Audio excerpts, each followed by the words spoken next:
Papoose just did the one thing he was never supposed to do on camera. And he did it standing right next to Claressa Shields at the 2026 BET Awards red carpet, in front of a microphone, in front of a journalist, in front of the entire internet. And the clip is already sitting in the group chats of every hip-hop insider in New York and Atlanta, because what he said, or more accurately what he refused to say, is the exact confirmation that the people who have been calling this whole entanglement a business arrangement have been waiting on for over a year. Because here's the thing everybody has been getting wrong about the Claressa Shields and Papoose situation. Everybody has been watching this like it is a love story that keeps having bad PR days. And it is not that at all. It has never been that. What we are actually watching is a manufactured public partnership between a two-time Olympic gold medalist, whose brand is in a slow-motion collapse, and a still-married rapper who has not had a mainstream hit in over a decade. And the reason every joint interview keeps blowing up in their faces is because you cannot fake a lesson you never learned from a person you were never really with. And the thing you need to understand, the thing that is going to make every single clip you have ever seen of these two make brand new sense, is that Papoose did not just fumble a red carpet question. He confirmed, on tape, in his own voice, that this entire thing is a promo run dressed up as a romance. And I'm going to walk you through the exact moment the mask slipped, the exact sentence he used to slip it, and the exact business reason he could not have answered that question any other way, even if he wanted to. And when we get to the part of this video where I break down the three-layer business structure that is allegedly keeping this arrangement in place, and I promise you we are getting there, the paper trail on this is longer than anybody is telling you. You are going to understand why Claressa lost the BET Sportswoman of the Year to Angel Reese. Why she lost the SB Best Fighter to Terrence Crawford. Why MVP allegedly banned her from Netflix MMA events. Why Cris Cyborg is still waiting on a $2 million answer. And why none of those losses are separate stories. They are the same story. And the story is not about a boxer having a bad year. The story is about a champion who let a fading rapper turn her platform into his life raft. And now the raft is sinking with both of them on it. Drop your thoughts in the comments, hit like, and subscribe. Let's get into it. Let me set the table properly, because to understand why this new red carpet moment is so devastating, you have to understand exactly where both of these people are standing right now, in July of 2026, in this specific week, on this specific stretch of the calendar. Claressa Shields, aka the GOAT, aka Pap's Entanglement, aka the woman who was once the untouchable face of women's boxing, is a two-time Olympic gold medalist and a 5-weight world champion. And none of that is up for debate. On paper, she is one of the most decorated athletes of her generation. But we are not living on paper. We are living on the internet. We are living in the age of red carpet content. And we are living in a moment where a champion's public conduct is being weighed as heavily as their in-ring resume, and Claressa Shields, allegedly through her own choices, has spent the last 18 months trading her in-ring reputation for a public relationship storyline that is now actively costing her money, awards, sponsorship goodwill, and cultural respect.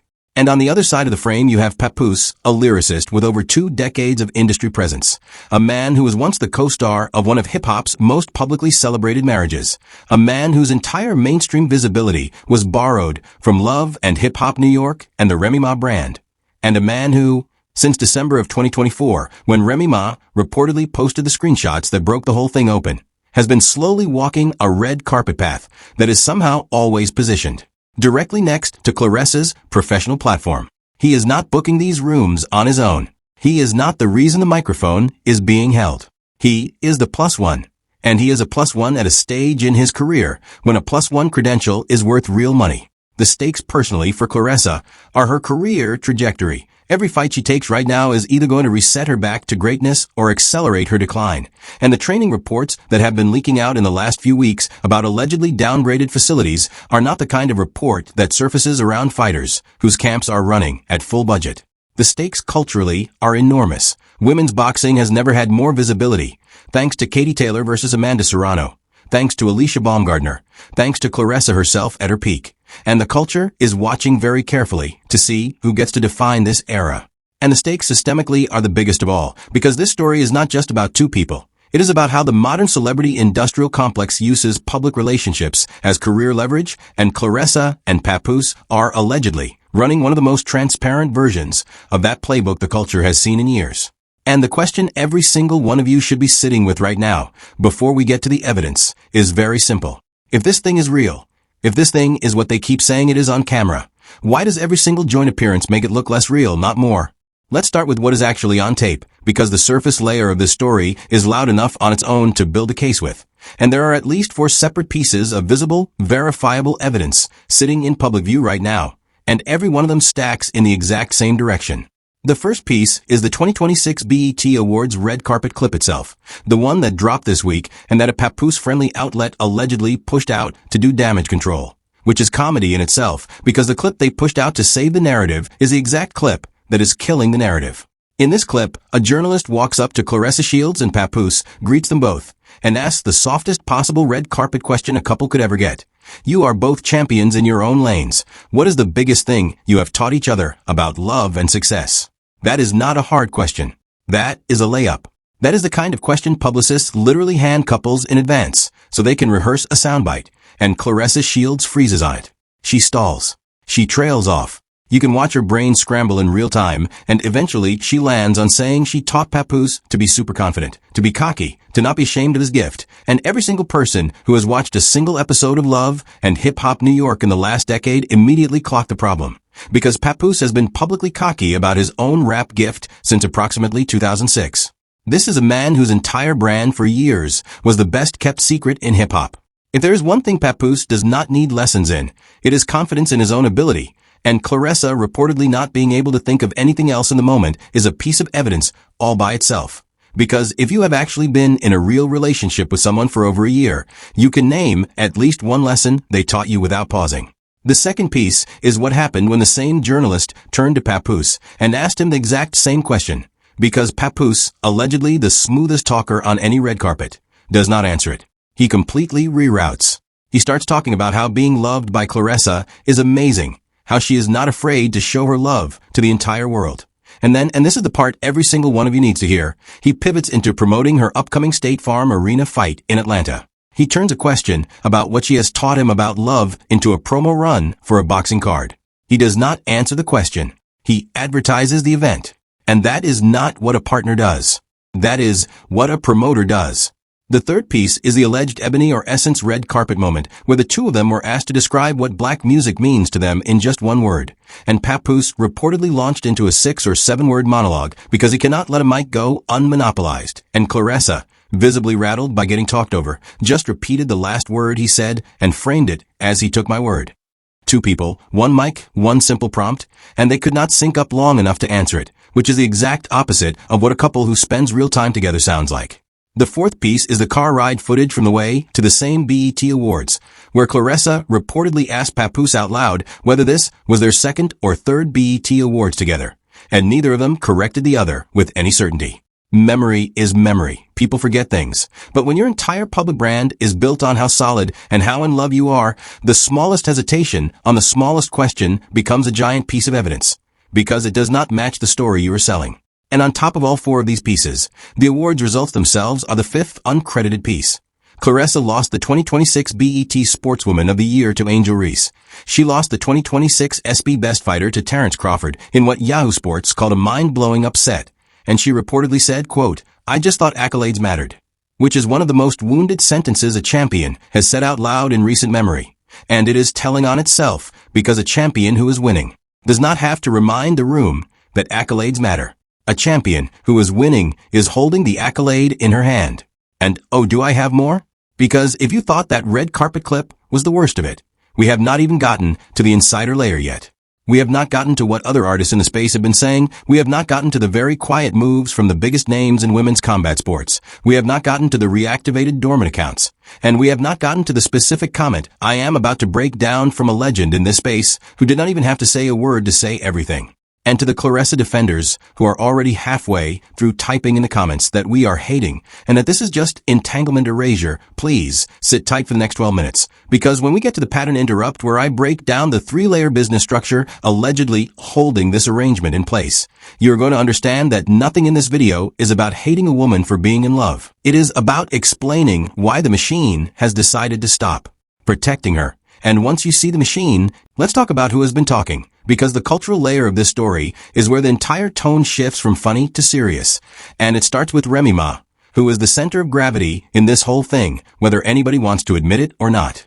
Remy Ma is not just an ex-wife in this story.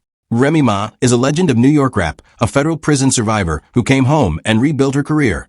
One half of what was, for over a decade, one of the most publicly celebrated black love stories in the culture. And the woman Papoose spent years taking photo ops with while cashing in on the "he waited for her" while she was locked up narrative.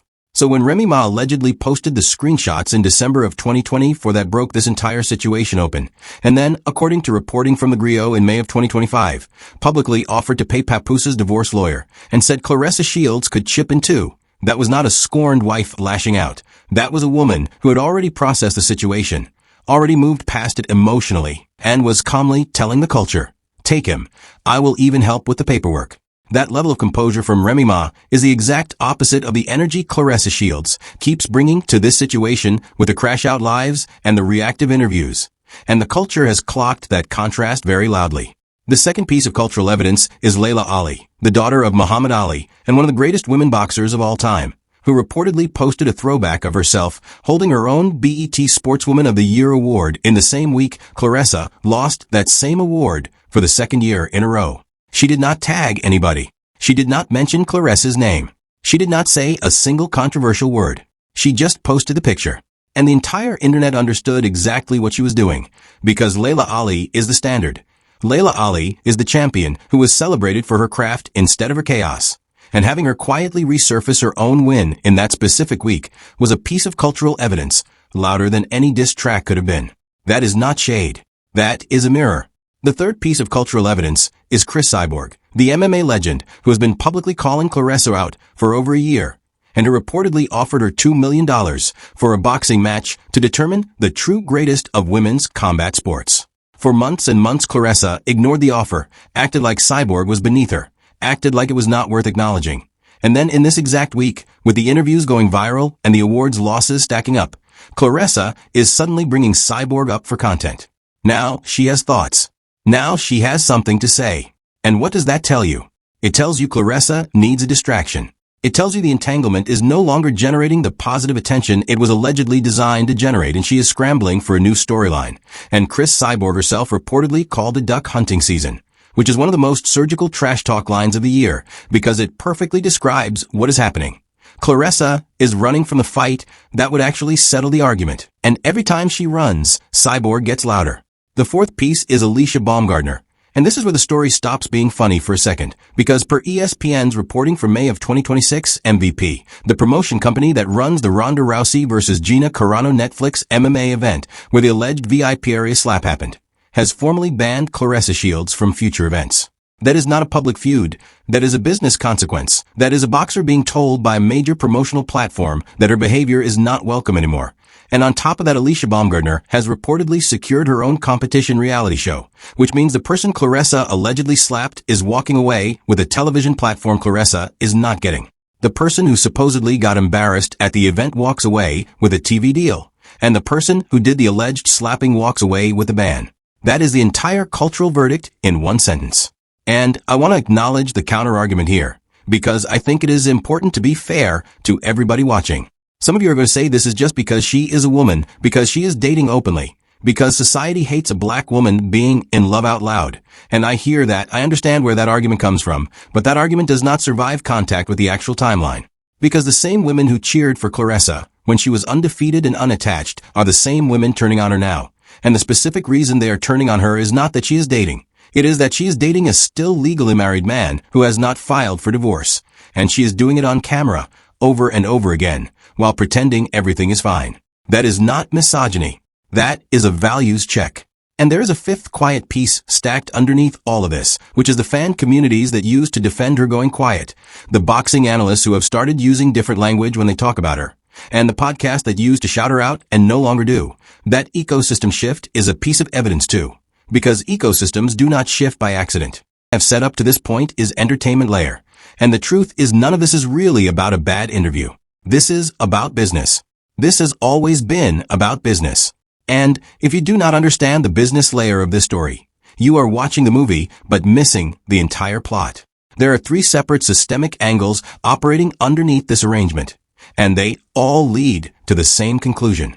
The first systemic angle is the Papoose commercial ceiling problem.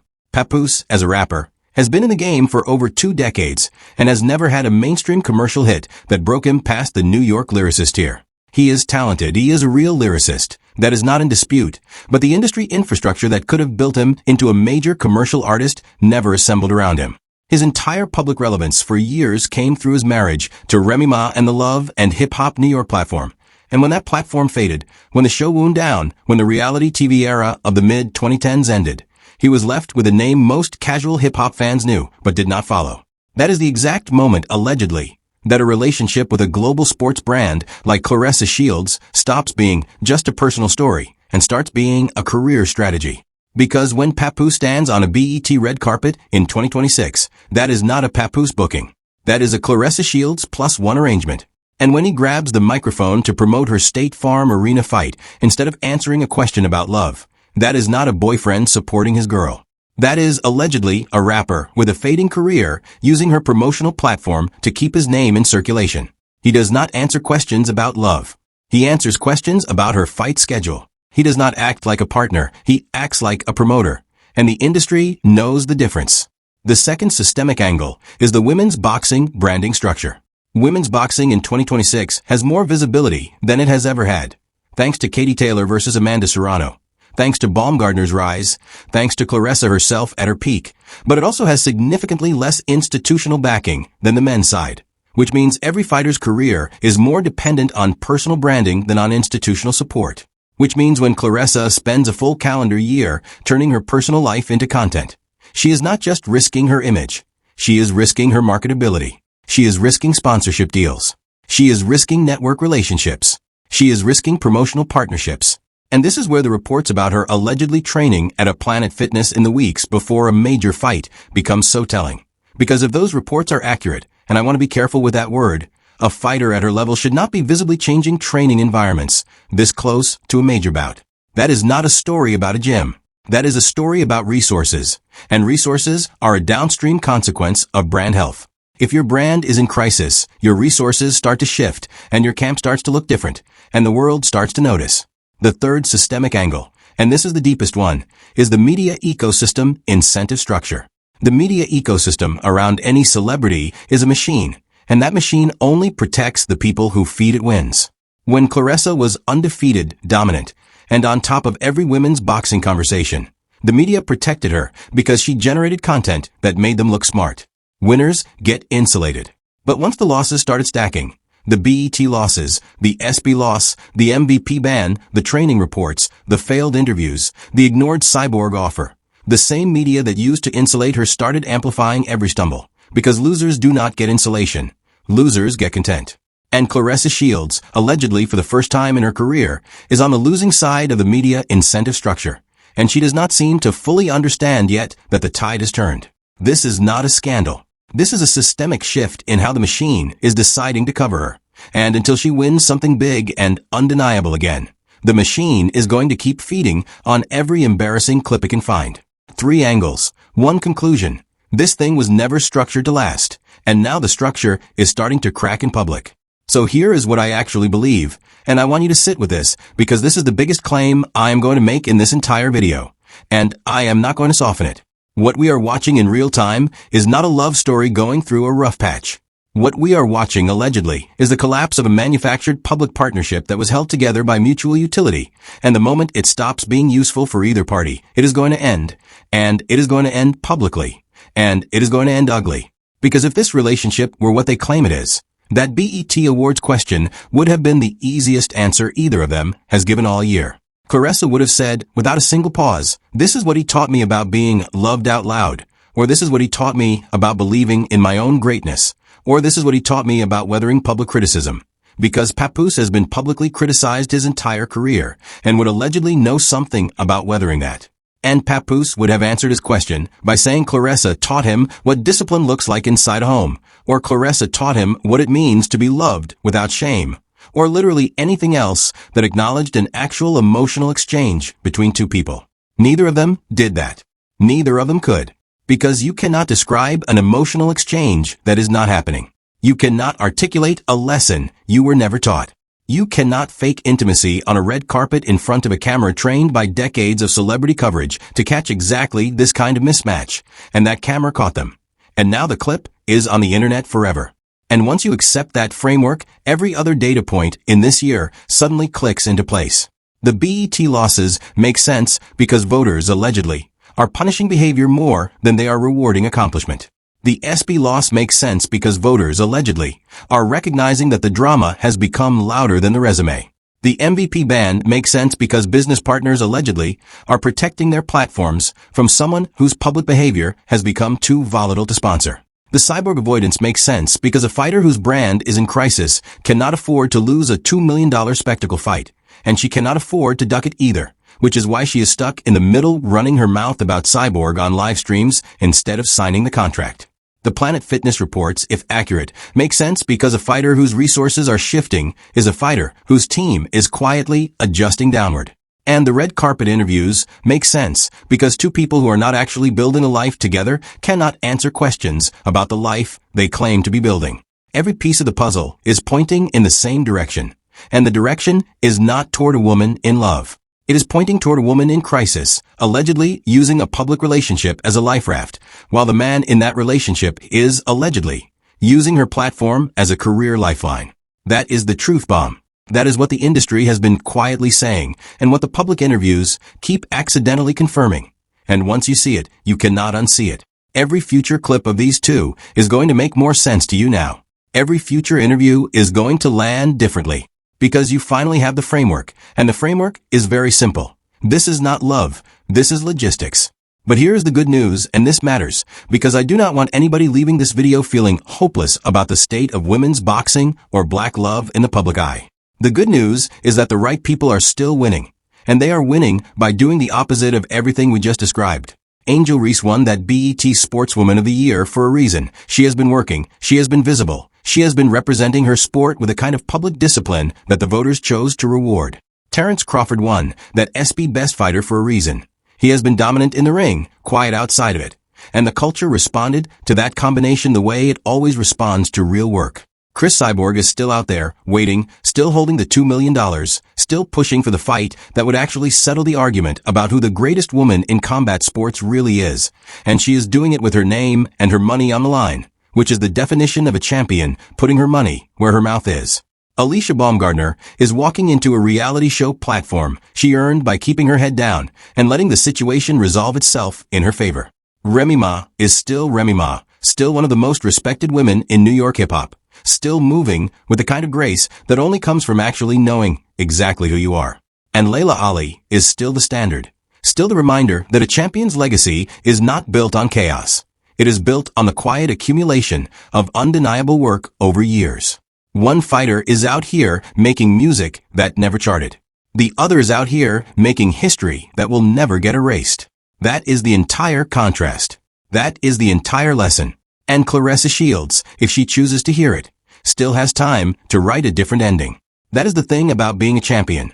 The door back to greatness is never fully closed. It just gets heavier to open the longer you avoid it. She still has the fight coming. She can still win. She can still put the gloves on, do the work, and let the ring do what the interviews cannot. But that path requires her to make one choice, and the choice is very simple. Focus on the sport. Log off. Handle her personal life privately, the way champions used to handle it before every waking hour of every day became content.